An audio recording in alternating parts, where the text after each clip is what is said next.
আছে কাৰোবাৰ হয়তো নাই।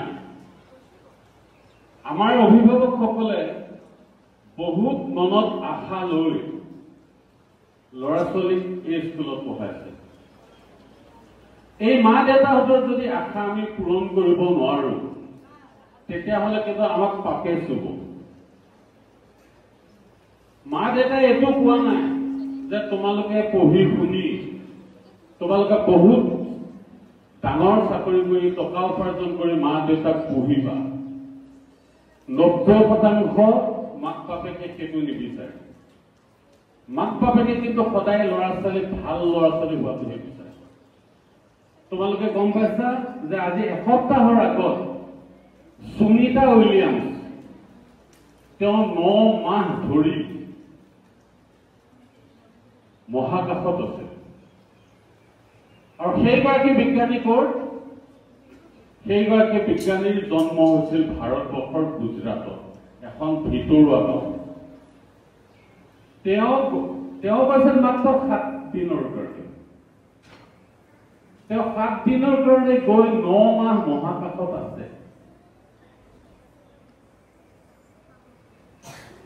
আমি ইয়াত কৰিবলৈ আহিছো। আজি যদি সুনিতা উইলিয়ামছে মহাকাশলৈ যাব পাৰিছে, মহাকাশত সূৰ্যৰ চাৰিওফালৰ জলবায়ুৰ গৱেষণা কৰিব পাৰিছে, আমি ইয়াত ভালকে পঢ়ি কিয় সুনিতা উইলিয়ামছৰ দৰে হ'ব নোৱাৰিম?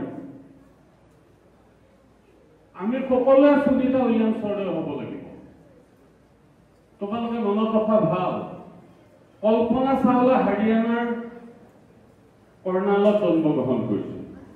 দুৰ্ভাগ্যবশতঃ আমাৰে কপাল বেয়া, তেওঁ মহাকাশৰ পৰা যেতিয়া ঘূৰি আহিছিল তেতিয়া কিন্তু তেওঁ যিখন চাটলত আহিছিল সেই চাটলখন ধ্বংসস্তূপত পৰিণত হৈ মৃত্যুগ্ৰহণ কৰিছিল। তেওঁ কিন্তু ভাৰতীয়।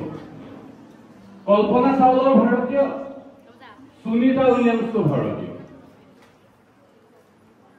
আমি আজি এই মৰিগাঁৱৰ PMC জৱাহৰ নৱোদয় বিদ্যালয়ত পঢ়া ল'ৰা ছোৱালীয়ে আমি কিয় সুনিতা উইলিয়ামছৰ দৰে হ'ব নোৱাৰিম? তোমালোকে বুকুত হাত বান্ধি লোৱা যে আমিও তেনেকুৱা এগৰাকী হ'ব লাগিব। তেতিয়াহে তোমালোকৰ সেই গোল পোষ্টত গোল সোমোৱাই দিয়াৰ দৰে যিটো লক্ষ্য উদ্দেশ্য তেতিয়াহে সফল হ'ব। আৰু দ্বিতীয় কথাটো হ'ল কেৱল শিক্ষাই মানুহক শিক্ষিত বুলি নকয়, জ্ঞানী বুলি নকয়। আমি আগতে শুনিছিলো যে এই বিদ্যালয়ত বহুত কাজিয়া পেচাল হয়, ল'ৰা ছোৱালীক দিবলৈ ভয় কৰে। মই এইটো টাৰ্মৰ আগত যেতিয়া PTC মেম্বাৰ হৈছিলো, ৰাতি 9টা বজাৰ পিছত অভিভাৱকসকলে ফোন কৰে, মোৰ ল'ৰাক এনেকুৱা কৈছে, মোৰ ছোৱালীজনীক এনেকুৱা কৈছে, আপোনালোকে একো মিটিঙত নকয়, বহুত কিবা কিবি। আৰু আমাক বেয়াকেও কয়। আৰু কোনখিনি বেয়াকে কয় গম পাইছে, ৰাতি 9টা 10টা বজাৰ পিছত যদি আমাক ফোন কৰে, কোনখিনিয়ে কয় আৰু সেইটো আপোনালোকক মই প্ৰকাশ নকৰিলেও হ'ব। কিন্তু আজি সেই পৰিৱেশটো কিন্তু আমাৰ ইয়াত নাই। ইতিমধ্যে আমাৰ ভালেকেইজন বক্তাই কৈ গৈছে, আমাৰ সন্মানীয় অধ্যক্ষ মহোদয় এজন অভিজ্ঞতাৰে পুষ্ট শিক্ষাগুৰু আমি পাইছো, আমি সৌভাগ্যৱান। তেখেত আহি ইয়াত জইন কৰাৰ লগে লগে আমাৰ বহু পৰিৱৰ্তন ঘটিছে। ইয়াত থকা উশৃংখল পৰিৱেশবিলাক নাইকিয়া হৈছে। আৰু এটা কথা ন দি ক'ব পাৰো, মোৰ ছোৱালীজনী ক্লাছ 6ৰ পৰা ক্লাছ 10ত এবাৰ মেট্ৰিক দিলে, সুদীৰ্ঘ 5 বছৰ কাল ইয়াত থাকিলে। এই সুদীৰ্ঘ 5 বছৰ কালত কিন্তু এনেকুৱা অনুষ্ঠান মই এদিনো হৈছে যদি নাজানো, মই শুনা নাই, গমো পোৱা নাই।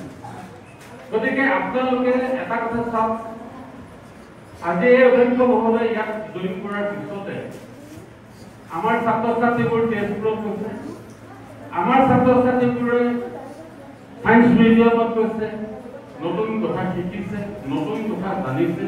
কিন্তু আগৰ যিসকল অধ্যক্ষ মহোদয়ে ইয়াত আছিল, তেনেকুৱা কিবা এটা কৰিছে আমি শুনা পোৱা নাছিলো। মই আপোনালোকক অনুৰোধ জনাম যে আমাৰ অধ্যক্ষ মহোদয়ৰ কাৰণে সকলোৱে এটা হাত চাপৰি দিয়ক।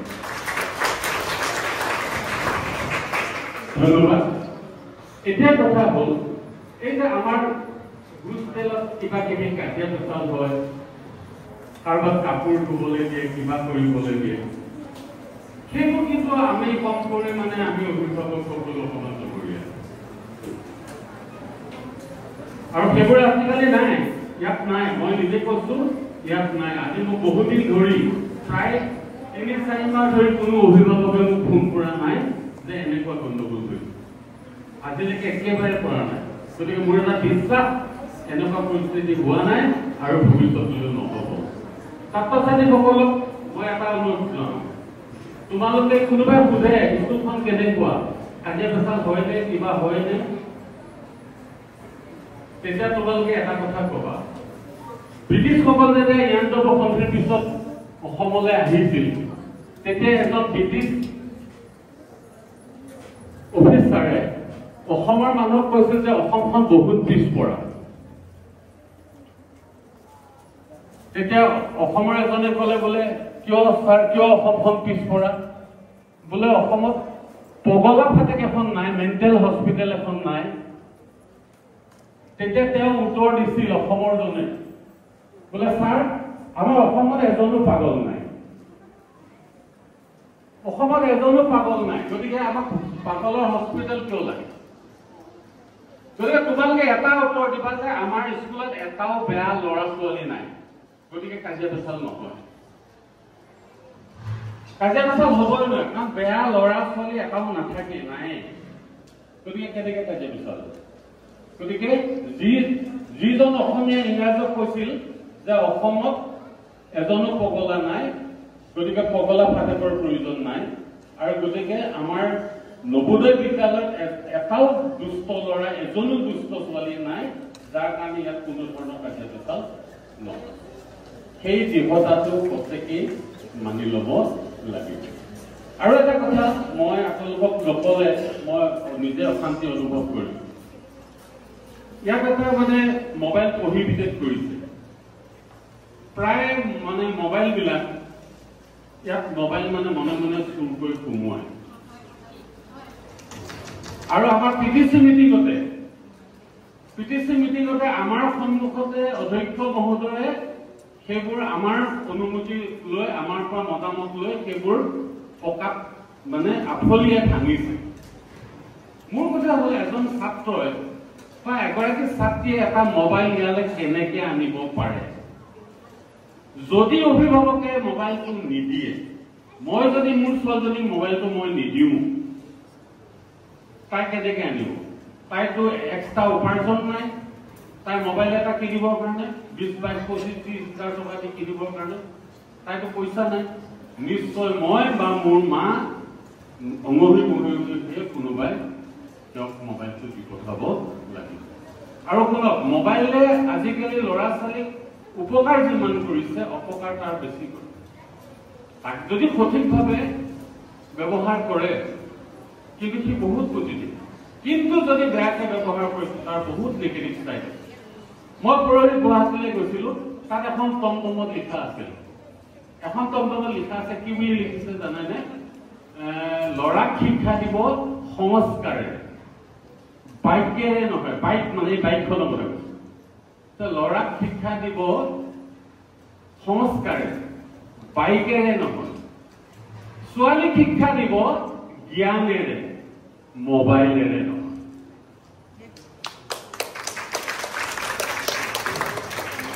আমাৰ ল'ৰা ছোৱালীবোৰৰ এটাই, মোৰ আন কথাটো বাদ দিয়ক, মোৰ নিজৰ ছোৱালীজনী, মই স্কুলৰ পৰা বা ক'ৰবাৰ পৰা গৈ পালো নাই, মই বাইকতে থাকো, মোক পকেটৰ পৰা মোবাইলটো এনেকে উলিয়াই লৈ যায়।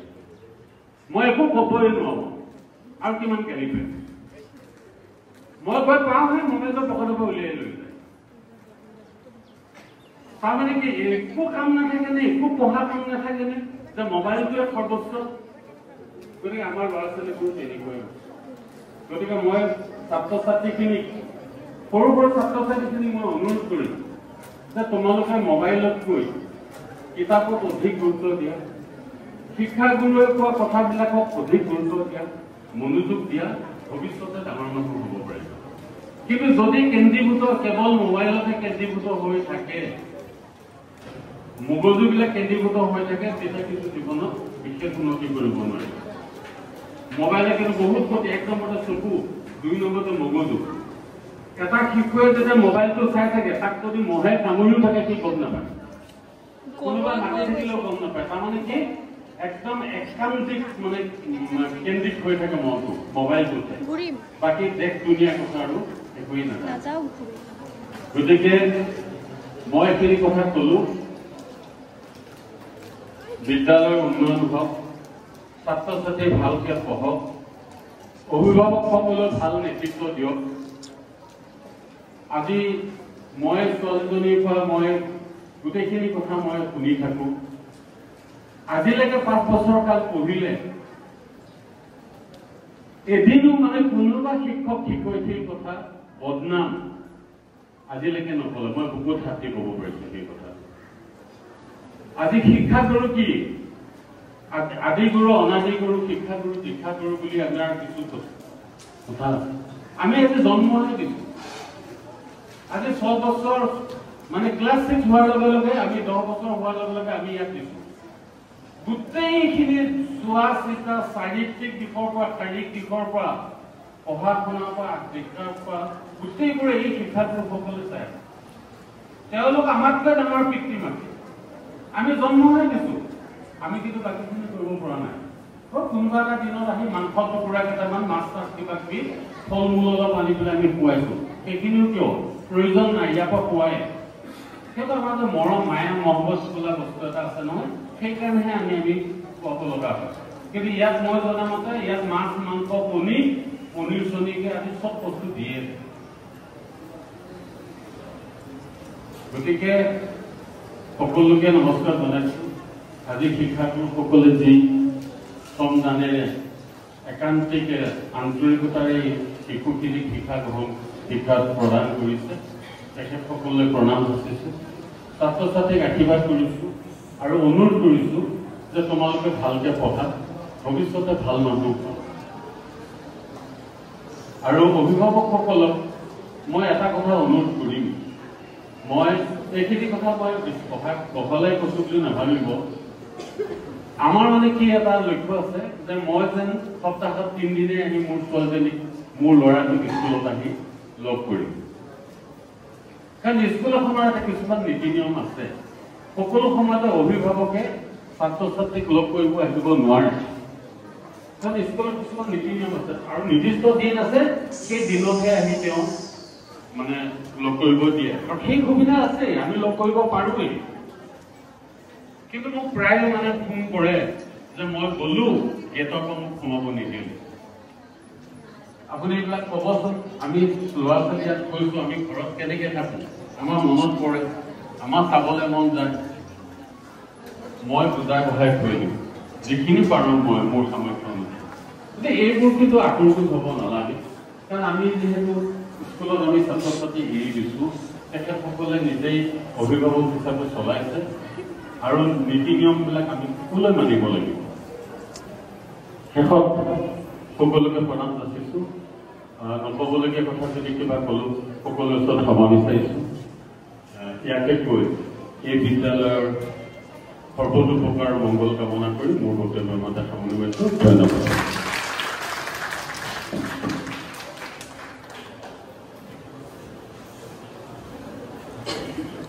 ধন্যবাদ। আপোনাৰ কথা শুনি আমাৰ বহুতে ভাল লাগিছে।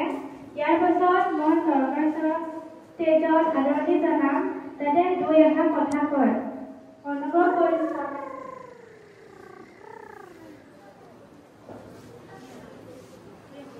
Good afternoon, everybody. From Param Shraddheya Manoniya Adhyaksh Mohoday, Upadhyaksh Mohoday, শিক্ষক বৃন্দ আৰু এই সভাত উপস্থিত সন্মানীয় অভিভাৱক অভিভাৱিকাসকল আৰু মোৰ মৰমৰ ছাত্ৰ ছাত্ৰী, ইতিমধ্যে আমাৰ ভাইস প্ৰিন্সিপাল ছাৰে কৈছে আজি এই সভাৰ মূল উদ্দেশ্য দুটাই কাৰণ এই আগে হবাৰ। এটা হল আমাৰ ক্লাস 6 স্টুডেন্টৰ 1 বছৰ অভিজ্ঞতা আৰ পেৰেণ্টছৰ অভিভাৱকৰ অভিজ্ঞতা আৰু টিচাৰৰ অভিজ্ঞতা। আমাৰ অভিভাৱক অভিভাৱিকাসকল শিক্ষক শিক্ষয়িত্ৰীসকলে ধুনীয়াকৈ কৈছে অভিজ্ঞতাবিলাক আৰু আপোনালোকে সকলোৱে গম পাইছে। এতিয়া আপোনালোকে সকলোৱে জানে যে যোৱা বছৰ আমাৰ যেটো নৱোদয় বাছনি পৰীক্ষা অনুষ্ঠিত হৈছিল 18 জানুৱাৰী। ইয়াৰ ফলাফল নৱোদয় বিদ্যালয় সমিতিৰ দ্বাৰা ইতিমধ্যে ঘোষণা কৰা হৈছে আৰু 80 জন ষ্টুডেণ্ট সিলেক্ট হৈ আহিছে, সিহঁতৰ নাম আহিছে। টোটাল যোৱা বাছনি পৰীক্ষাত মৰিগাঁও জিলাৰ 2462 জন ষ্টুডেণ্টে ৰেজিষ্ট্ৰেশ্যন কৰিছিল। তাৰ মাজত 1260 জন ষ্টুডেণ্টে উত্তীৰ্ণ হৈছিল আৰু এই ষ্টুডেণ্টৰ মাজতে 80 জন ষ্টুডেণ্ট নিৰ্বাচিত হৈ আহিছে। ইতিমধ্যে আমি এডমিশ্যন প্ৰচেছ আৰম্ভ কৰিছোঁ আৰু টেলিফোনেৰে সব পেৰেণ্টছক যোগাযোগ কৰা হৈ আছে এডমিশ্যন ফৰ্ম কালেক্ট কৰিবৰ কাৰণে। আপোনালোকেও ওচৰৰ কোনোবা যদি আছে অহা সোমবাৰৰ পৰা আহি এডমিশ্যন ফৰ্ম লৈ যোৱাৰ কাৰণে জনাব। আৰু এটা কথা হ'ল যে যোৱা বাছনি পৰীক্ষাৰ ৰেজিষ্ট্ৰেশ্যনৰ কাৰণে আপোনালোকৰ যেটো সহযোগ আমি পাইছোঁ সেইকাৰণে আপোনালোকক অশেষ ধন্যবাদ আৰু কৃতজ্ঞতা জ্ঞাপন কৰিছোঁ। আমি আশা ৰাখিছোঁ যে অহা বাছনি পৰীক্ষাত আপোনালোকৰ সহযোগিতা পাম আৰু সেইটো আমি কামনা কৰিছোঁ। আপোনালোকে যেবিলাক ষ্টুডেণ্ট নিডি ষ্টুডেণ্ট বা ভাল ষ্টুডেণ্ট আপোনালোকৰ ওচৰৰ বিদ্যালয়ৰ বা ওচৰ চুবুৰীয়া অঞ্চলৰ আছে সিহঁতক আপোনালোকে ৰেজিষ্ট্ৰেশ্যন কৰাব আৰু এই বিদ্যালয়ত পঢ়িবৰ কাৰণে সুযোগ প্ৰদান কৰিব। সেই ষ্টুডেণ্টবিলাকে যাতে ভালকৈ এক্সামত এপিয়াৰ কৰিব পাৰে, প্ৰশিক্ষণ ল'ব পাৰে, সেইকাৰণে আমি কিছুমান সহায়িকা বিতৰণ কৰিবৰ কাৰণে সাজু হৈছোঁ আৰু সেই সহায়িকাবিলাক আপোনালোকে সেই ষ্টুডেণ্টবিলাকক দিব যিহঁতৰ বহুত দৰকাৰ, সিহঁত যাৰ কোচিং লোৱাৰ কোনো সুবিধা নাই বা নোৱাৰে, সেই ষ্টুডেণ্টবিলাকক আপোনালোকে এই সাহায্যটো অনুষ্ঠান আহি আছে ভাল পাম আৰু এই সহায়িকাবিলাক লৈ যাতে ষ্টুডেণ্টক ডিষ্ট্ৰিবিউট কৰিব পাৰে। আপোনালোকক আমন্ত্ৰণ জনাইছোঁ প্ৰতিটো ব্লকৰ দুজন গাৰ্জেন আহক আৰু সহায়িকাবিলাক লওক।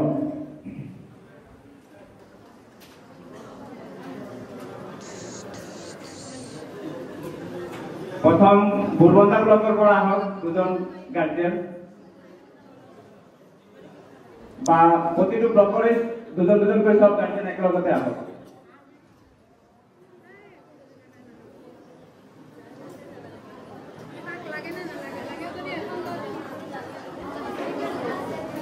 বুৰবন্ধা, লাহৰীঘাট, কপিলি, মায়ং, সদৰ আটাইকেইটা ব্লকৰ গাৰ্জেনক আমন্ত্ৰণ জনোৱা হৈছে।